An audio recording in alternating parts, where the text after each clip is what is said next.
টি-20 world cup শুরু হয়েছিল এই যুক্তরাষ্ট্রের মাটিতে, সেটার পর্দা নেমেছে ওয়েস্ট ইন্ডিজে। আমার সঙ্গে রয়েছেন আরিফুল হক, যিনি একটা সময় জাতীয় দলে খেলেছেন, এখনও ক্রিকেট খেলছেন।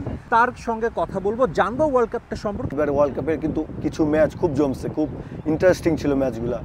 তো আমিও আশা করতেছিলাম যে সাউথ আফ্রিকা মনে হয় জিতবে, কারণ বল টু বল রান লাগে, ছয়টা ব্যাটসম্যান হাতে আছে। তো আসলে ক্রিকেট আসলে আনসার্টেন গেম। ক্রিকেটটা জনপ্রিয় করার যে উদ্দেশ্য ছিল ইউএসএতে, কিছুটা হলেও কি সফল হয়েছে মানুষ আইসিসি? না, অবশ্যই হয়েছে, কারণ আপনার দেখেন এখানে ইন্ডিয়ার খেলা, অনেক পাকিস্তানের খেলা ছিল, ওইখানে আপনার অনেক বাংলাদেশের খেলা ছিল, শ্রীলঙ্কার খেলা ছিল, সবাই অনেক এনজয় করছে। বাট বাংলাদেশ যদি এখানে একটা ম্যাচ জিতে পারতো, আমার কাছে মনে হয় তার বাঙালিরা আরো উৎফুল্লিত হইতো। ডেফিনেটলি। আপনি তো অনেকদিন ধরে ইউএসএ আসছেন, এখানে টুকটাক ক্রিকেট খেলছেন, তাদের ট্রান্সফরমেশনটা কেমন দেখছেন? ক্রিকেটের প্রতি আগ্রহটা কি দিন দিন বাড়ছে?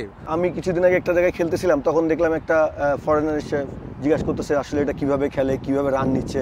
তো আসলে ওদেরও আগ্রহ জাগতেছে ক্রিকেট সম্পর্কে। নগদের কাছে সব গ্রাহকই প্রিয়, তাই তো সারা দেশে ক্যাশ আউট চার্জ সবচেয়ে কম। ফিউচার যদি সুযোগ আসে ইউএসএ টিমের হয়ে যদি খেলার, সেটাকে আপনি মানে কতটুকু নিতে চান? এটা লং প্রসেস। আপনার এখানে আসলে আমি এসে খেলতে পারবো না, এখানে আপনার 3 বছর থাকতে হবে, গ্রিন কার্ড হবে, তারপর পাসপোর্ট হবে, তারপর খেলতে পারবো। ফ্যাসিলিটিসগুলো কেমন যদি কম্প্যারিজন করতে বলি? কম্পারিজন করতে বলে আপনার এখানে ইনডোর আছে। আমাদের দেশে আপনি হয়তো কয়টা জিমের মধ্যে সুইমিং পুল পাবেন, জাকুজি পাবেন, স্টিম বাথ পাবেন, এখানে সব আছে। তো সব কিছুই মানে ওভারঅল যত মেশিন শুরু করে অনেক কিছু বাংলাদেশে এখানে মানে মাঠের বাইরের ফ্যাসিলিটিগুলো এখানে অনেক বেটার। ক্রিস গেইল ওয়েস্ট ইন্ডিজে কিংবদন্তি, তিনি কিন্তু বলেছেন যে বাংলাদেশকে পাওয়ার হিটার লাগবে। বাংলাদেশে কি এটা এখনো ঘাটতির জায়গাটা দেখছেন? পাওয়ার হিটার আছে, অবশ্যই আছে। আপনি একটা প্লেয়ার দিয়ে সব ফরম্যাট খেলাইতেছেন, একটা প্লেয়ার দিয়ে টেস্ট খেলান, একটা প্লেয়ার দিয়ে ওয়ানডে খেলান, একটা প্লেয়ার দিয়ে টি-20 খেলান। তো কিছু তো আপনার একটু চেঞ্জ রাখতে হবে। যে প্লেয়ারগুলো আপনার ভালো মারে সেই প্লেয়ারগুলো নিয়ে আপনি কাজ করেন, সেই প্লেয়ারগুলো ফরেনারদের দিয়ে দেন, দিয়ে কিছুদিন ক্যাম্প করান, পাওয়ার হিটিং করান, চেষ্টা করেন। আজ পর্যন্ত কিন্তু আমি এটা দেখিনি। আমাদের দেশে কিন্তু আছে অনেক বড় বড় মারে, 3টা 4টা 5টা প্লেয়ার বা 7-8টা প্লেয়ার দেখবেন ভালো আছে যে পাওয়ার হিটিং করে। তো এরকম 10-12 জনকে নিয়ে প্রিমিয়ার লিগের প্লেয়ার বা জাতীয় লিগের প্লেয়ার নিয়ে আপনি একটা ক্যাম্প করা যায়। হার্দিক পান্ডিয়ার শরীরে কি আছে আমি জানি না, কিন্তু দেখেন কত বড় বড় মারতেছে। বাট টেকনিকের ঘাটতি আছে। তো আমাদের টেকনিক্যালি ঘাটতি আছে। আমাদেরকে ওই ধরার মানুষটা নাই যে দেখ তুই ব্যাটটা এইখান থেকে মার বা এইভাবে ধর, এইভাবে মার। বাংলাদেশের ওয়ার্ল্ড কাপ শেষ, অনেক সমালোচনা হয়েছে। বাংলাদেশ সুপার 8-এ আফগানিস্তানের সাথে যেই মানসিকতা নিয়ে খেলেছে সেটা নিয়ে অনেকে সমালোচনা করছে। পাওয়ার প্লেতেও কিন্তু রান হয়ে গেছিল। তো এখন মাঝখানে এসে খেলাটা আমাদের স্লো হয়ে গেছে। স্লো হওয়ার কারণে তারপরে আবার চিন্তা করছে কি যে এই ম্যাচটা জিতলে অ্যাটলিস্ট বলতে পারবো যে আফগানিস্তানের সাথে ওয়ার্ল্ড কাপ জিতছি।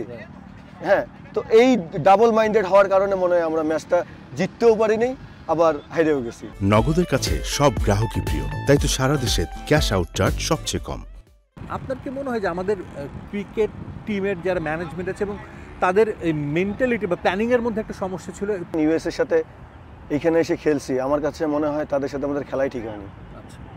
আমাদের একটা বড় টিমের সাথে ভালো জায়গায় খেলা উচিত ছিল বা ভালো উইকেটে যায় খেলা উচিত ছিল। যখনই আমরা খারাপ খেলা শুরু করি জিম্বাবুয়ে ডেকে নিয়েছি দেশের মধ্যে। তো আসলে আমাদের বড় বড় টিমের সাথে আরো বেশি করে খেলা দরকার। বিরাট কোহলি, রোহিত শর্মারা ওয়ার্ল্ড কাপ জিতেছে, তারা রিটায়ার করেছে। আমাদেরও অনেক সিনিয়র ক্রিকেটার আছেন, বাট টি-20 দলটাকে নতুন করে কিছু ইয়াং ক্রিকেটারকে দিয়ে করলে কি বেটার কিছু পসিবল? সামনে 2 বছর পর আরেকটা ওয়ার্ল্ড কাপ আছে। না, আপনার এখন পর্যন্ত কিন্তু সবই ইয়াং। রিয়াদ ভাই, সাকিব ভাই ছাড়া সবাই ইয়াং।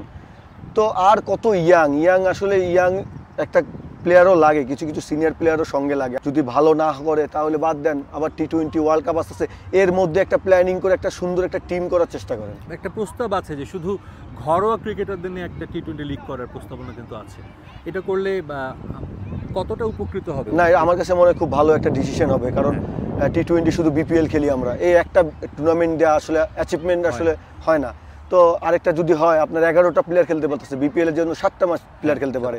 আপনার নিজের কি প্ল্যান? মানে ন্যাশনাল টিমে আপনি একটা গ্যাপ হয়ে গেছে, বাট এখনো তো ওই ইচ্ছাটা নিশ্চয়ই আছে যে ফাইট করার, কামব্যাক করার, নিশ্চয়ই সেটা মনে লালন করে? জি অবশ্যই, কারণ এখনো যখন খেলা দেখি কষ্টই লাগে যে না, এই যদি খেলতে পারতাম এখন পর্যন্ত, বা আমার কাছেও মনে হয় যে যদি বেশি সুযোগ পাইতাম হয়তো বা থাকতে পারতাম। আমরা কথা বলছিলাম বাংলাদেশের ক্রিকেটার আরিফুল হকের সঙ্গে। নিউ ইয়র্ক থেকে সাজিদ মুস্তাহিদ, সময় সংবাদ।